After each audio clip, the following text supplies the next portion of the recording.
Om Sadashivasamarambam Shankaracharya Madhyamam Asmadacharya Paryantam Vande Guru Paramparam.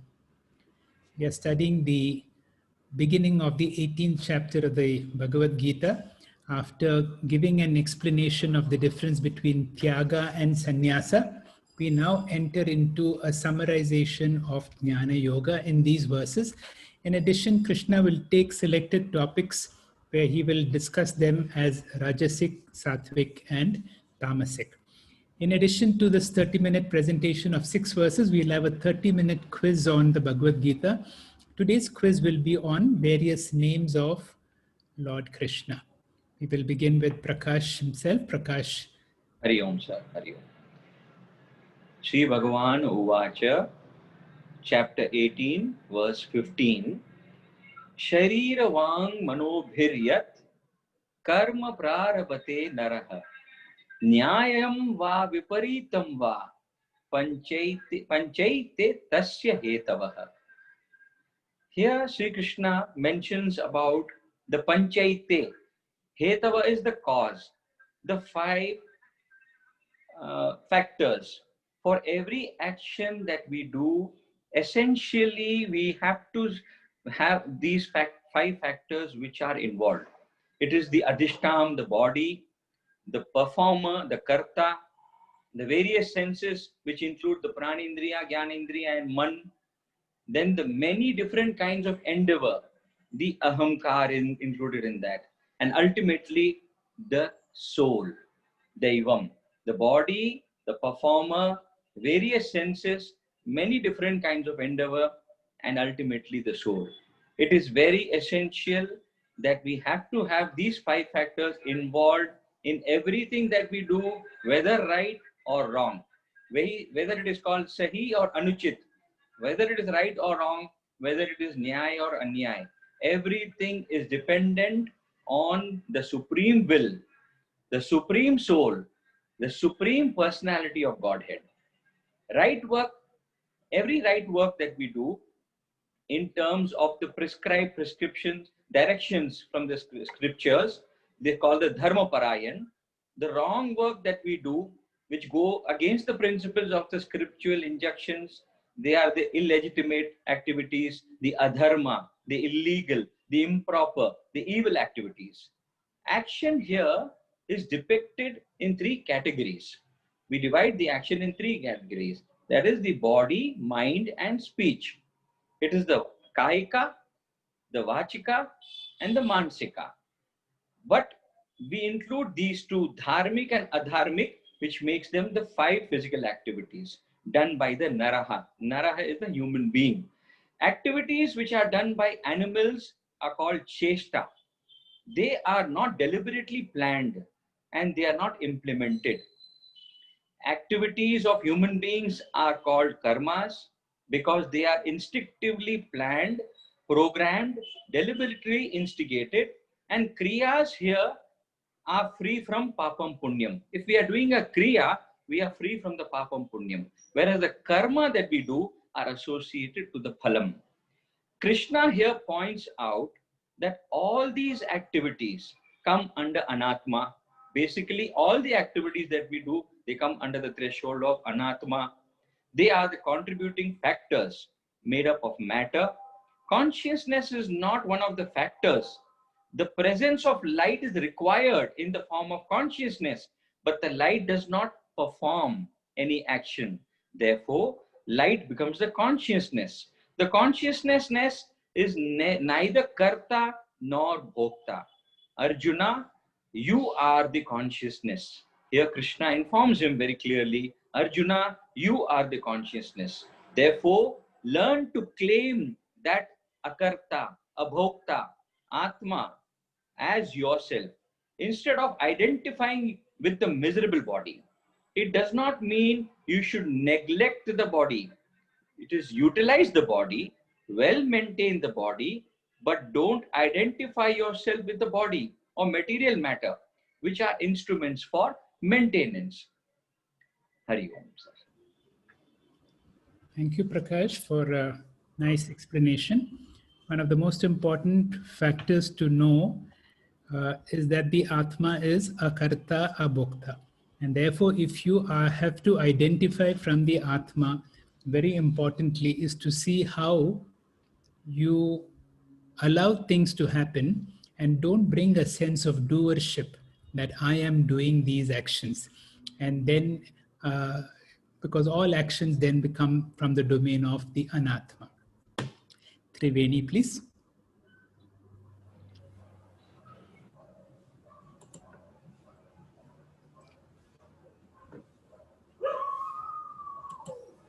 Namaste, Doctor. तत्रैव सति कर्तारम् आत्मानं केवलं तु यः पश्यत् अकृतबुद्धित्वात् न सः पश्यति दुर्मतिः. The verse starts off with Tatra evam sati, this being so. What being so? Lord Krishna states that the 5 previously mentioned causes, which were explained in the previous verses, are responsible for all actions. People who, due to ignorance from lack of knowledge from the spiritual master regarding the Vedic scriptures and in their folly, regard themselves as the perpetrators of action instead of attributing all actions to the supreme absolute reality. And Agnani's unfortunate perspective is given in the 16th verse by Krishna. He says, a durmatihi, that is an ignorant person whose mind is polluted by ignorance and wrong notions, that he is the Annamaya Kosha, Pranamaya Kosha, Manomaya Kosha, and so on, identifies himself with one wrong, limited individuality. And different colored egos are born through that Abhimana. Therefore, Durmatihi means Agnana Adhyasa Yukta Matihi. What does he do? Pashyati. He wrongly looks at himself at Kevalam Atmanam. Even though his real nature is pure Atma, his real higher nature is Kevala Atma. In Sanskrit, Kevalam means Shuddham. Shuddham means Kartrutva Bhoktrutva Rahitam. An Atma which is not polluted by Kartrutvam and Bhoktrutvam. That Atma, this ordinary person, does not recognize. So he is afflicted by self-ignorance, leading to a misconception, and looks at himself as a karta, a doer, because of the strong identification with the koshas or the anatma. He feels that only the fivefold anatma is the karta and atma is not the karta. This durmatihi, the confused person, is ignorant of akarta atma and mistakes himself as karta. And all because of what? Akrita buddhitvat, because he has not spiritually refined himself through spiritual learning. Because scriptures alone rectify this mistaken notion. Self-ignorance and self-misconception can go only by self-knowledge, which can be obtained assisted by a guru and shastras. And this Durmatihi has not exposed himself to the systematic spiritual training. Krishna says, Vedantic study brings out a self-correction, which in turn brings about the correction in the way one looks at the world. And if there is a change in the way one looks at the world, there is a change in the response to life's situations. Therefore, Akrita Buddhitvat, the one who does not find time for self-knowledge, remains with unrefined intellect, spiritually uneducated and spiritually illiterate. Because of that, na pashyati, he does not see the fact. Shankaracharya tells this in his Bhajagovindam as well. Jatilo mundi lunchita keshaha, kashayambara bahukrita veshaha, pashyannapi chana pashyati moodaha, udaranimittam bahukrita veshaha. In conclusion, if we see ourselves to be the sole cause of action, then we want to be the enjoyers of our actions as well. But when we free ourselves from the pride of doership, as Dr. Hegde mentioned, and ascribe the credit of our efforts to the grace of God and the tools provided by Him, then we also realize that we are not the enjoyers of our actions, and all actions are meant for His pleasure. As explained in the next verse, this understanding helps us to dedicate to Him every act of sacrifice, charity, and penance, and perform these with devotion. Thank you. Thank you, Triveni, for a nice explanation of another difficult verse. Again, we are not talking about being akarta and abhokta. This is what Swamiji says, one of the most important aspects of a spiritually evolved person. We will go to the next verse. Lata, please. Shri Gurubhyo Namaha. My pranam to the divinity residing in all of you. Chapter 18, verse 17. Yasya naham krito bhavo buddhiriyasya na lipyate hatva pisaimam lokam antinani badhyaye. In chapter 18 of Moksha Sannyas Yoga, moksha consists in securing lasting freedom from bondage of mundane existence in the form of a birth and death, and realizing God, who is no other than the supreme bliss. Denouncing in the verse 16 the man who regards the pure spirit as doer. In verse 17, the Lord praises the one who performs action without claiming the doership. One who is not motivated by the false ego. His mind is free from the sense of doership, and whose intelligence is not entangled, does not kill anyone in spite of killing these people, nor he is bound by sin. The relative pronoun yes in this verse refers to a Sankhya yogi, a jnani, the one who has gone through a systematic spiritual teaching which clearly divides the individual into an Atma-ansha and Atma-ansha, a Chetna and Chetna-ansha. The body consciousness he has done through the Shravanam and Mananam. And not only he has done this discrimination, he has practiced along with the Dhyasana, which is training the mind to identify with Atma, the higher self, and not being entangled with the perishable material lower self. Jnani knows body is the creation of Panchbhuta and it has to go back to the same. It is a mean, but it's not an end in itself. This right perspective of the body is called freedom from ahankara. Here, samkritva buddhi means the spiritual, refined, and the trained person. Yasya aham kritva bhavo nasti means for him, he does not have too strong an identification with the body. He knows physical body is a part of this creation, but it's not an isolated entity. And therefore, the body is influenced by the desha and kala. And therefore, change takes place which cannot resist and have to be accepted. So don't resist choiceless situation. View it with the right perspective. Yasya buddhi hinalipyate means if the kartatva bhavna is not there, bhoktatva bhavna also disappears. Jnani knows prarabdha karma has to be functioned through the medium and they have to be accepted. Therefore, there is no question why me. He calls Shodhnai as Sadhanai. Sadhana means spiritual discipline to develop titiksha, which one develops a pain-enduring power. Iman lokan hatva api means such a jnani will perform his duty as long as he is in the world, according to his social designation, whether it's pleasant or unpleasant. He does not identify himself with that. He neither takes karma as his own, nor does he takes the phalam. Sahatva api iman lokan. Here killing represents performance of duty. It does not mean jnani goes on killing everyone, but where punishment is the only mode of rectification, where sam, dam, veda, all non-violent methods have failed, and only the violent methods is left as a remedy, jnani will not hesitate. Same time, jnani does have a compassion. He is very objective and balanced. But if the himsa is the only way left, he will do appropriately.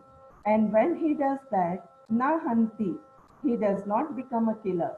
Means He does not become a karta na nibaddhate, means he is not bound by the karma phalam. He does not become a bhokta also.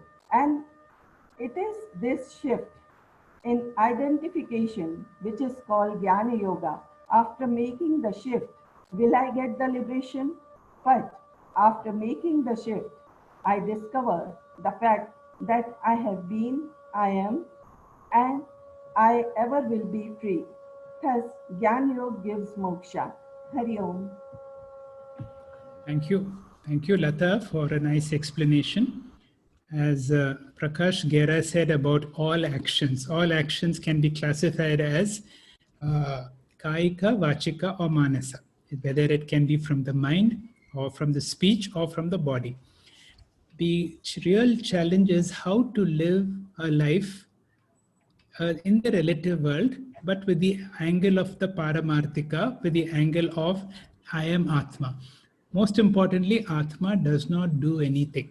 There is a very nice verse from one of the Buddhist sutras, one of the most difficult Buddhist sutras, which I had mentioned during the discussion in the 4th chapter of the Bhagavad Gita, where it goes like this. My Dhamma, Buddha says, is to think the thought that is unthinkable, to speak that which cannot be expressed, to practice a deed which is not doing, and to follow a discipline which is beyond discipline. Those who can understand this are near. Now, how to think a thought that is unthinkable? The answer is to keep your mind free from all thoughts. So remind yourself again and again to give you moments of time when you are not thinking of anything, to speak that which cannot be expressed. The only way is through silence. Through silence, you can communicate so much. So again, through silence. And to do an action that is non-doing. Non-doing does not mean you're not doing anything. You do whatever is required to be done, but without a sense of I'm doing. And then he says to follow a discipline which is beyond a discipline. Those who know this are near. So give yourself moments in a day when you simply do nothing. Even 5 minutes a day, which will help you to realize my real nature is akarta. And once this reminds you, then this can go on into greater parts of your life. The next speaker will be Sukanya. Sukanya, please. Yes, sir. Hari Om. Jnanam Gneyam Parignata Trividha Karma Chodana Karanam Karma Kartete Trividha Karma Sangraha. This verse is a little different from the other verses. The Lord talks here about how the activities of human life in the materialistic world goes on based on human instincts. Up to verse 12 of this chapter, Lord summarized glory of Karma Yoga Sadhana and named it as Satvika Sannyasa. And from verse 13 to 17, he explained Jnana Yoga Sadhana, that is Atma Anatma Viveka, knowing one's own nature. In short, essence of spiritual sadhana, as per the scriptures, is Veda Purva Bhaga Karma Kanda and Veda Anta Bhaga Jnana Yoga. Verses 18 to 40, Lord explains 6 factors which are solely responsible for performance of action, which are again threefold, depending upon the lifestyle and the character of the person, either Sattvika, Rajasic or Tamasic. These 6 factors are to be discussed are Jnana, Karma, Karta, Buddhi, Dhruti and Sukha. Before going in detail about these 6 factors individually, Lord makes a brief introduction in this verse 18. Spiritual sadhana involves first Karma Yoga and then next Jnana Yoga leading to liberation. But in this verse, the Lord makes an interesting statement that human life revolves around 2 basic instincts. First, knowing, that is Jnana, and next is doing Karma. The order is reversed here. Knowing is Jnana Vyavahara, doing is Karma Vyavahara. The Lord does not talk about spiritual sadhana here, but based on human instincts. Coming to the verse, Karma Chodana, the threefold causes of action are Jnanam, Gneyam, Parignata, knowledge, knowable, and the knower. Likewise, the threefold factors of action are Karma Sangraha, are Karanam, Karma, and Karta. Gnana Vivahara involves subject, object, and instrument of knowledge. These three are together called Triputi, which are responsible for Karma Chodana, that is the driving force for any action. Knowledge of any object in the material world perceived through sense organs creates either desire or hatred in the object, raga or dvesha. For example, you come across a person first time, you may like the personality, want to meet him, talk to him, know more about him, or dislike him at the first sight itself. This is just an illustration. It could be any object or situation. This is pravati and nivritti marga, leading to further action. This worldly knowledge is apara vidya, which creates desire or hatred, followed by action. But paravidya eliminates both this desire and action. Thus, the Gnana Triputi activates desire, which in turn leads to action to attain the desired object. This is what is called here Karma Chodana. Knowledge activates karma. Lack of knowledge is ignorance, bliss. This is not the Satchit Ananda that we talk about in spiritual circles. Swamiji illustrates an easy to understand example. In growing up years, children study hard till about the age of 20 or 25 with an intention on getting a well-placed job, earn a lot of money, settle down comfortably in life. This learning, doing, feeling free process is called Janati, Ichati, and Yatati. Now, coming to the next Triputi, that is Karma Vyavahara. That also involves Karma, Karta, and Karanam, together called Kartrukuta or Bhortrukuta. Here, karma is action born out of desire, not the Karma Yoga as explained in chapter 3. In short, knowledge of any object produces desire, which in turn drives a person into action for attaining the desired object. However, not all desires are fulfilled. Karma and Karmapala during the present birth determine the Punarjanma. As per Mundaka Upanishad, Kaman yah kamaite manyamanaha sa kamabhir jayate tatra tatra paryapta kamasya kritatmanastu ihaiva sarve praviliyanti kamaha. Punarjanma is determined by vasanas of unfulfilled desires leading to action. This is a cyclic process. Learning, desire, doing, result of doing, either favorable, unfavorable, or unfulfilled. Then Punarjanma. This goes on and on. This is the Triputi Gnana Vyavahara and Karma Vyavahara. This continues in human life. This cycle can end only on attaining self-knowledge. Hari Om. Thank you, Sukanya, for a nice explanation. And from here till 40, Krishna discusses 6 topics. And you will see a lot of these Triputis in all of them. It's another nice important topic to look into. Dr. Jagdish, please.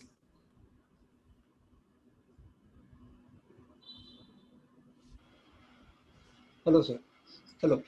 Am I audible, sir? Very clear. Go ahead, sir. Gurubhyo Namaha. We are in the Upasamhara, chapter 18. And in this shloka, Krishna is giving the synopsis of the summary. Sukanya, who often precedes me as the speaker, has already set the GPS, so it will be much easier for me to take the steering wheel. It is a curtain raiser for the next 20 shlokas. And so, Arjuna, hear from me, Krishna says, knowledge, action, doer, 3 cardinal words, which means Sankhya, Karma, and Kartru. These are the cornerstones, and they are of 3 kinds of gunas each. So according to 3 gunas which they profess, it becomes 9 components. The Sattvic, the Rajasic, the Tamasic, the 3 basic gunas are the strings on which all the acts in this world are woven. Taking the thoughts a step higher, in shlokas 20, 21, and 22, Krishna gives an elaboration as 1. Sattvic or imperishable divine existence. Rajasic is cognition of many existences, and tamasic and trivial is just clinging to oneself. Now, with this in mind, let's go to the shloka. Gnanam karmacha kartacha tridhaiva guna vedataha prokchate guna sankhyane yathavat shruntan api. The padartha will go quite simple like this. Gnanam karmacha karta, knowledge, action, and doer. Thrida eva guna vedataha, 3 kinds only of the gunas. Prochyate, that is declared, Guna Sankhyane in Sankhya philosophy. Yathavat, as they are, Tani Shruno Api, you too hear. Now, in the Bhagavad Gita, interestingly, contrary to the hitherto teaching of Advaitic lines of thought, Krishna is referring to Sankhya philosophy. Now, what is Sankhya philosophy? It is called Purusha Prakriti Vada, and it is recognized as the authority in the matter of analysis of material nature. Let's call it Laukika. And if we further analyze this, it considers the soul as Lord or Purusha and Prakriti as the material enjoyments arising from it. That's fairly simple to follow. Now, when this enjoying tendency comes to an end, then and then only the Purusha is released from the bondage and attains the eternal. This Kapila system of Sankhya philosophy is opposed to the concept of Brahman, the non-dual Advaita, which we have been taught all these months, or Paramapurusha. And though the dichotomy exists, and Sankhya is definitely insufficient to know the Brahman, Krishna still accepts the knowledge of Prakriti as an authority for gunas. He gives due respect and recognition to Kapila, who coined it, and chides Arjuna to listen yathavat, that is, with rapt attention to the scientific and the rational distinction of the three gunas. In the background of knowledge, action, and doer, the three fundamental words, the gunas overpower the whole of creation and control them, but you shruti yukti anubhavam anusarane. And Swami Param quotes Kalidasa, never be a judgmental person. Anything comes, you analyze. And Swami Chinmayananda, with his pungent humor, says, longer the beard of the ascetic, greater must be your doubt. Triveni has already quoted beautifully from Bhajagovindam, and she gave the verse which essentially leads to the same meaning. And Krishna says, Guna Sankhyani Prochyate Yathavat, take it as they are. As this is an introductory shloka, it provides the overview of Gnanam, Karma, and Karta. But mind you, all the three to be perceived through the lens of Sattvic, Rajasic, and Tamasic Gunas. Thank you, sir. Thank you, sir, for a nice explanation. And it is a little strange verse because here you have Sri Krishna endorsing another philosophy called the Sankhya philosophy. Because Sankhya philosophy has got a certain strengths in their logically the way they analyze, particularly about the gunas. So this is just an introduction. We go to the next and the last verse for today. Dr. Satyanarayana, please. Yes, sir. Om Shri Gurubhyo Namaha. The verse goes like this: Sarva bhuteshu ye naikam bhavam avyayam ikshate avibhaktam vibhakteshu tajnanam vidhi sattvikam. Going by word meanings, Sarva bhuteshu e naikam. Sarva bhuteshu is all beings, and ekam is one or the non-dual. Bhavam avyayam ikshate. Once is imperishable self. Avibhaktam, that is undivided, is talking this with respect to the consciousness. Vibhakteshu, the divided, which is spoken with respect to the beings, divided bodies, divided beings. Tajnanam vidhi sattvikam. Know that knowledge as sattvic knowledge. So Krishna tells, know sattvic knowledge to be that by which one sees the non-dual, imperishable, and undivided self in all divided beings. We have seen Krishna talking about knowledge, action, and the doer, and the threefold according to the distinction of gunas. Krishna is taking up the first topic, which is Jnanam or knowledge, and he divides knowledge into according to three gunas: Sattvic, Rajasic, and Tamasic. This verse 20 talks about Sattvic knowledge. Self-knowledge has to grow at three levels. Level 1, where I identify as I am the body level. Level 2 is identification that I am the mind. And level 3 is identification that I am consciousness. The first level, where I am seen as physical body, with date of birth, with my parents, my children. I am growing old, and when I die, I consider end of myself. Looking upon oneself as the mortal body is tamasa jnanam. The second level, where I am seen as the mind different from the body.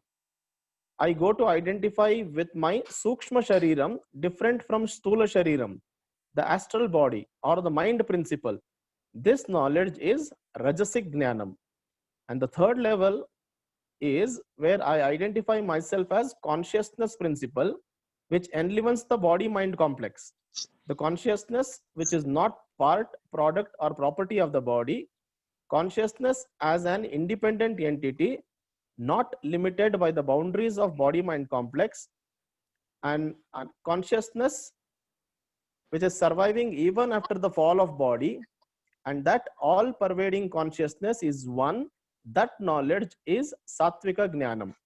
Krishna starts explaining this in reverse order from Sattvika level. In the verse, Vibhakteshu sarva bhuteshu ekam bhavam ikshate. That knowledge by which one sees one consciousness, I. So here bhavam refers to the Chaitanya Tattvam or the Sat principle. We have earlier seen physical body undergoing continuous changes.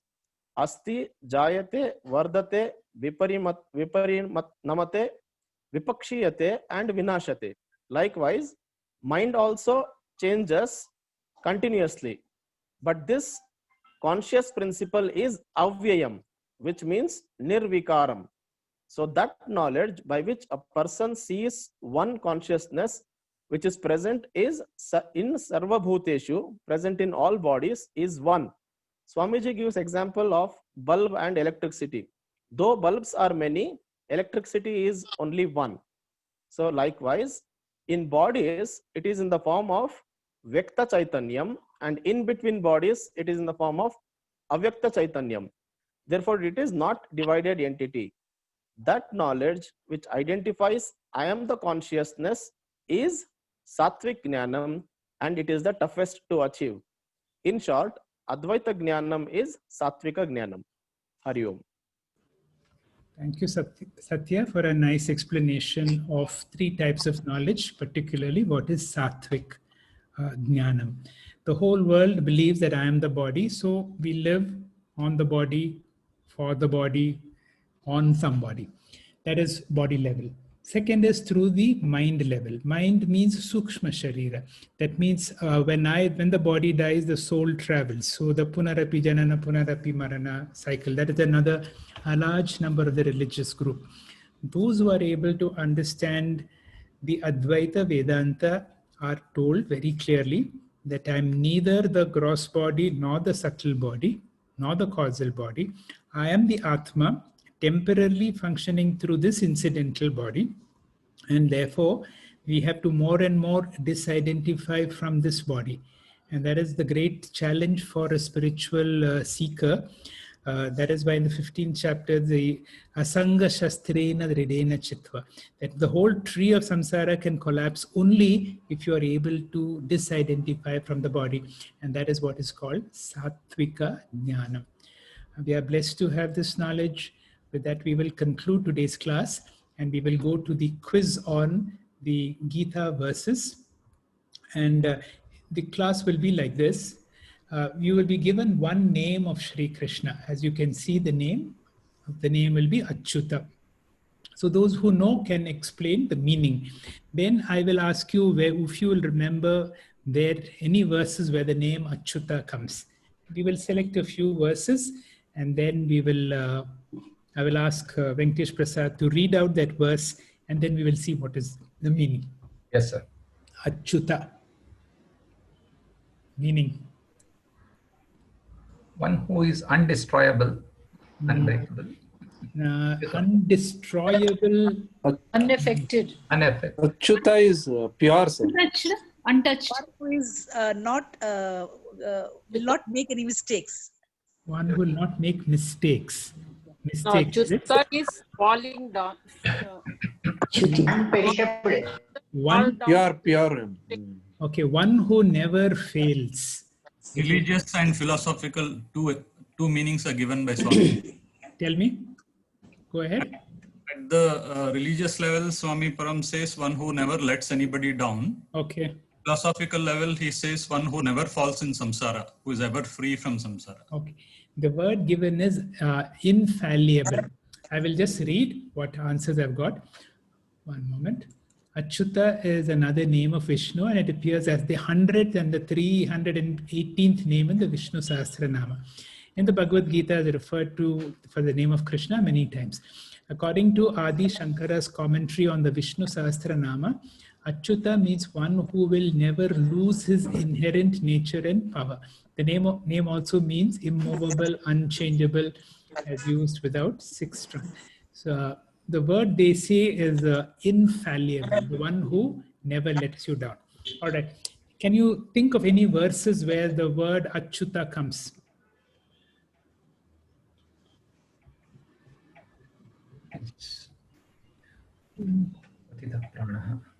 First chapter. Yes, what is the verse? Ubhayor Sainyor Madhye Ratham Sthapayami Achyuta. Absolutely right. Okay, good. Anywhere else? Where else? There is one critical verse in the whole Gita where, toward the end of the 18th chapter, we will see Krishna keeps on summarizing so that Arjuna gets the message of the Gita. And finally, he says, you can do whatever you want, I have told you. And then he will ask you, has your moha, has your doubts been cleared? Can you remember? Samshayam he Krishna. Ashto moha smutir labdha tasmat maya achyuta. All right. So I will ask you to read this verse, Venkatesh. Rishikesham tada vakyam idamaha mahipate Arjuna uvacha senayorubayor madhye ratham sthapayamechyuta. So that is where the whole Gita takes a turn when Arjuna asks Sri Krishna to take the chariot and position him so that he can see. So this is one verse. The next verse, can you read this, please? Yachavasarthamasam satkrutu. These 4 lines. Yachavasarthamasat vihara shayyasana bhojaneshu ekotha vapyacyuta tat samaksham tat kshamaye tvamaham aprameyam. What is he saying here? What is the meaning here? I have been very lenient with you.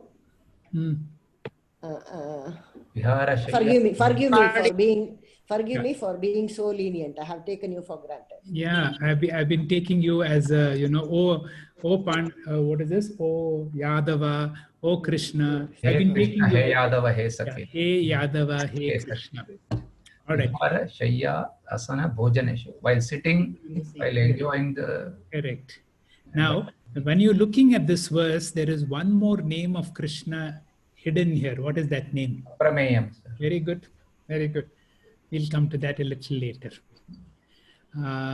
This one, we have seen this. All right. The last one.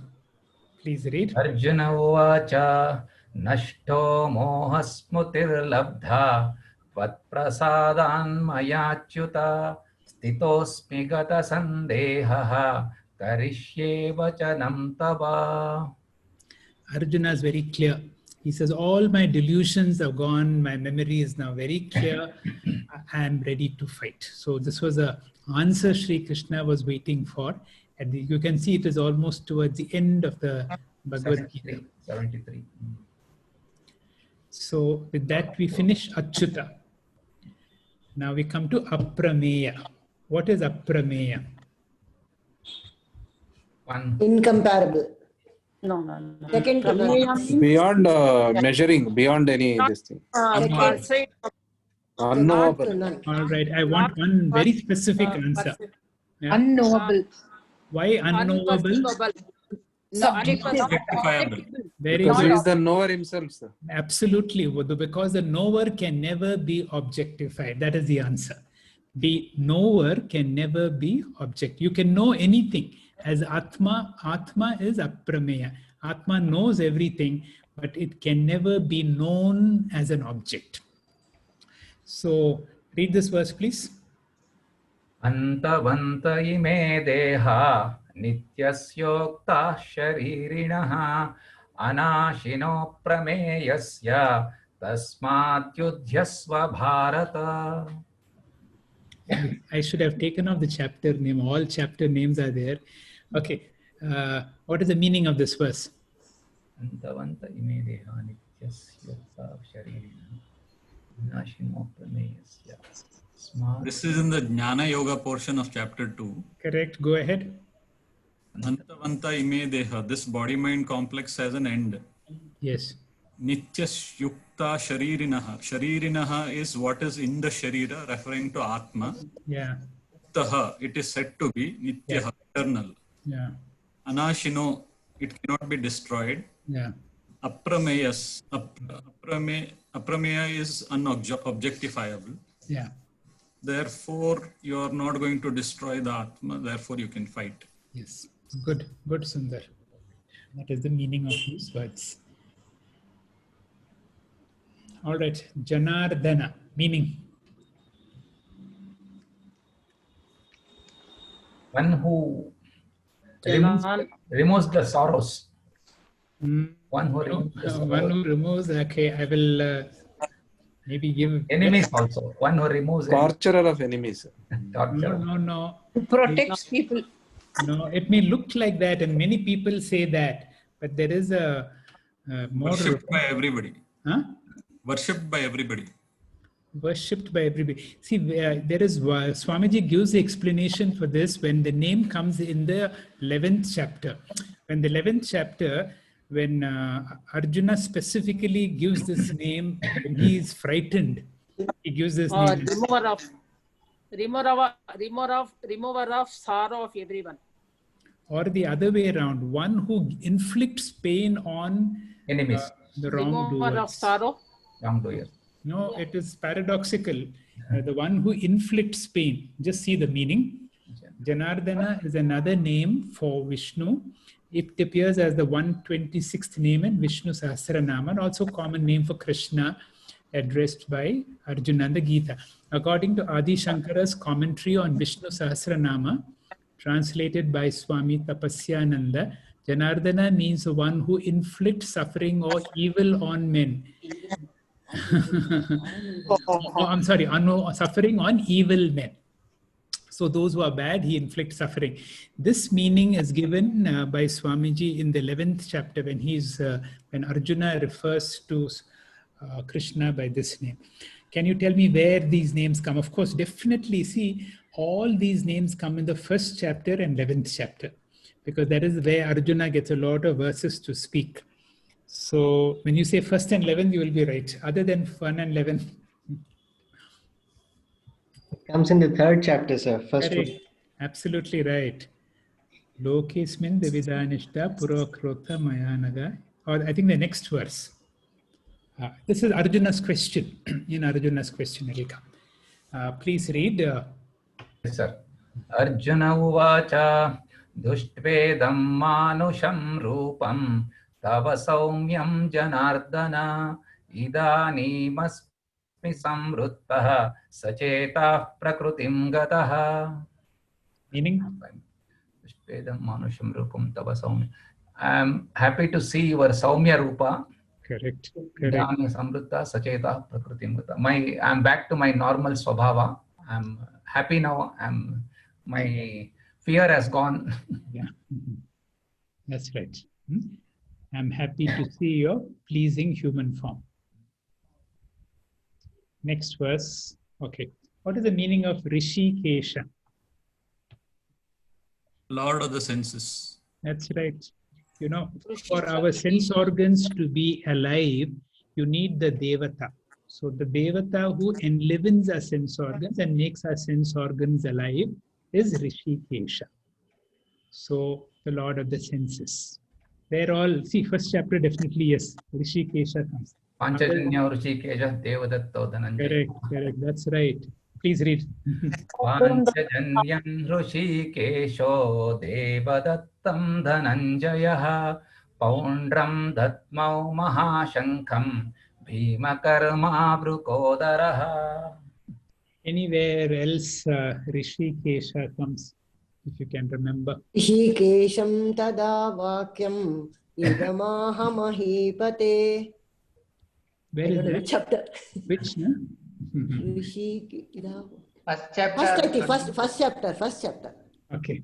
This one only. Please read. Yes. You only can do. Rishikesham tada vakyam idam aha mahipate senayorubhayo madhye ratam stapaya mechyuta. See, correct.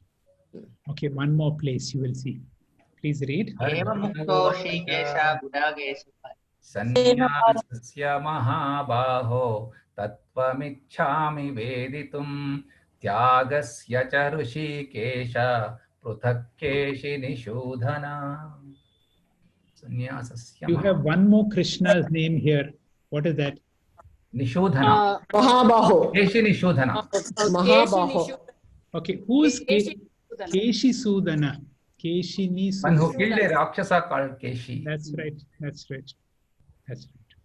So this is Arjuna's question in the beginning of this chapter. Okay, Govinda. What is the meaning of the word Govinda? One who Vedas. One who is the protector of Vedas, cows, Bhumi, Earth. Okay. Go means it has all the meanings. Bhumi. Okay. Any other meaning? Go means cattle also. Vedas. And milks the cows. Go also cattle, means Vedas and Earths are all the three meanings. Go also means senses. Sense organs also. Yeah. So Krishna who gives pleasure to the senses and who is fond of cows. Two meanings that I could get. Where all Govinda comes, any verse with Govinda?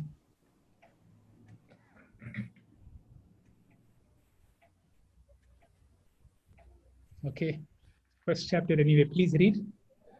Nakangshe vijayam Krishna nacharajyam sukhani cha kim no rajyena Govinda kim bhogai jivitena va.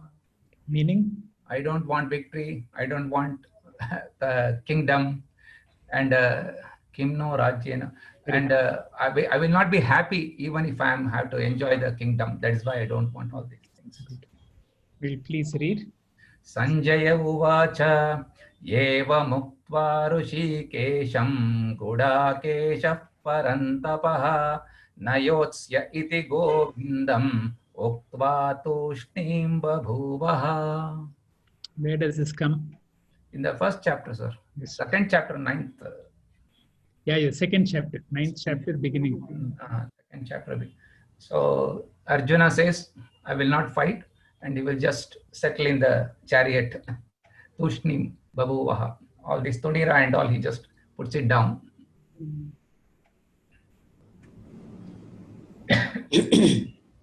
What is the meaning of Madhusudana? Player of Rakshasa called Madhu. Correct. So, please read.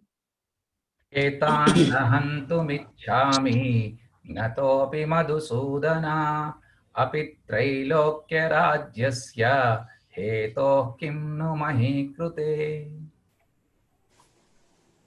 Etan nahantumichhami. So, yes. I don't want to kill these people. Yeah, similar. Yeah. Trailokya rajyasya heto kim nu mahi. Even the three worlds are given to me, I will not be accepting it by killing these people. Arjuna's reasoning. Please read one more. Adi yajnah katham kotra dehesmin madhusudana prayana kale cha katham neyosi niyatatmabihi. Adi yajnah kathosyam kotra dehesmin madhusudana. It's quite straightforward, no? We have studied this many times. Yeah. 7. No, it's 8. 8 point. Adi Yajna Katham.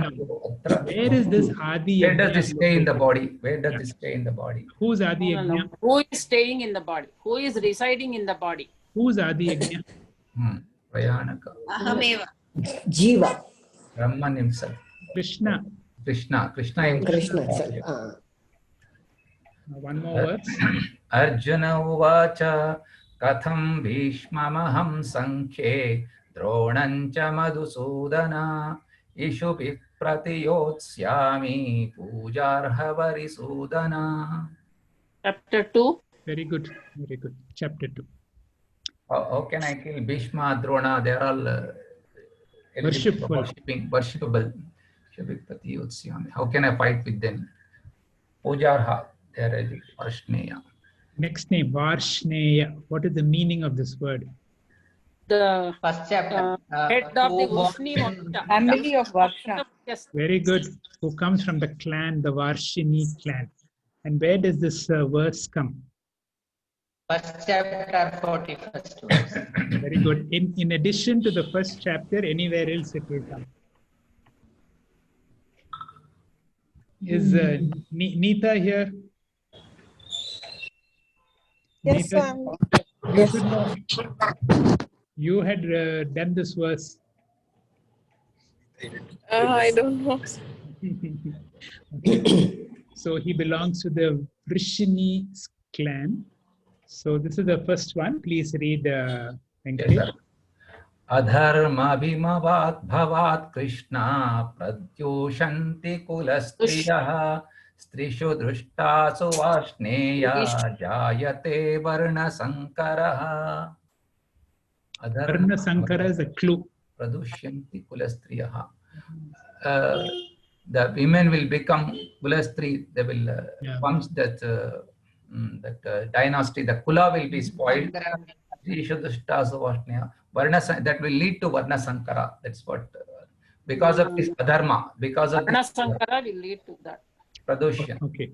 Where is the next verse where Arjuna's question? We have already studied it under Arjuna's question. Arjuna asked this question where Varshneya comes. Shanchala hi manaha. The third chapter, I'm sorry, third chapter.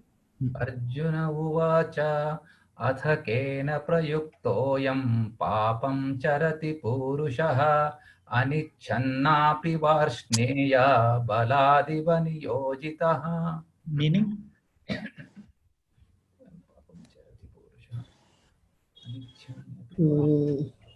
Who is the preraka of doing this papam?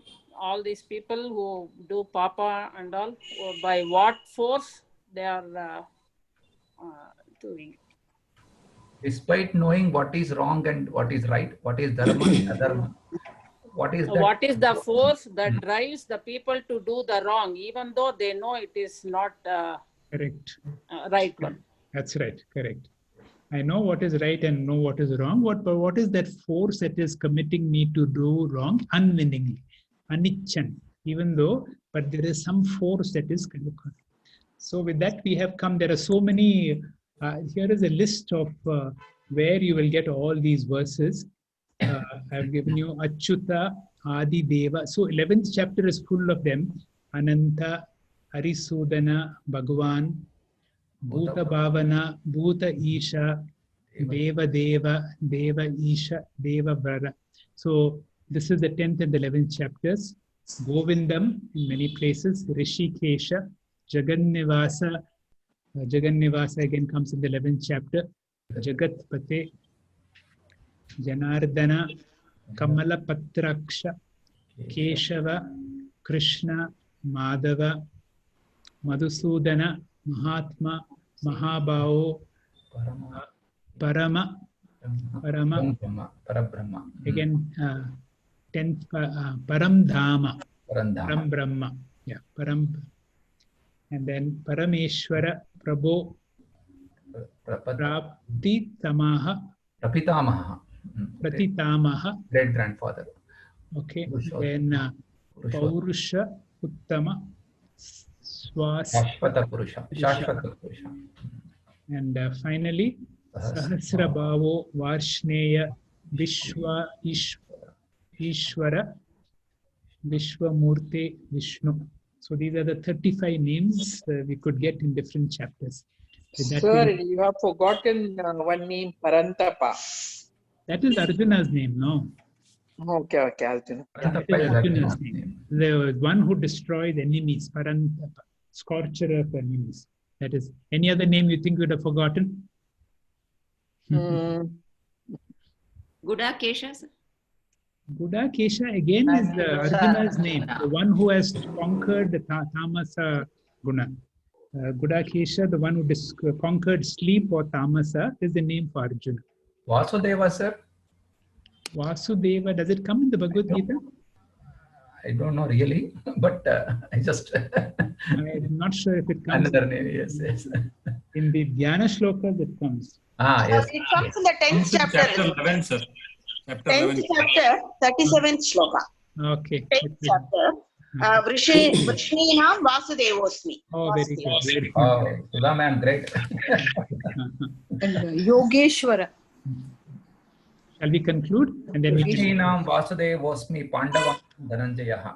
Muninam apyaham vyasa kavinam ushana kavi. That is it.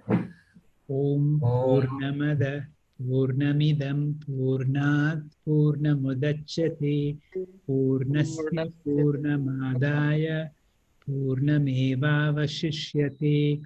Om Shanti Shanti Shanti.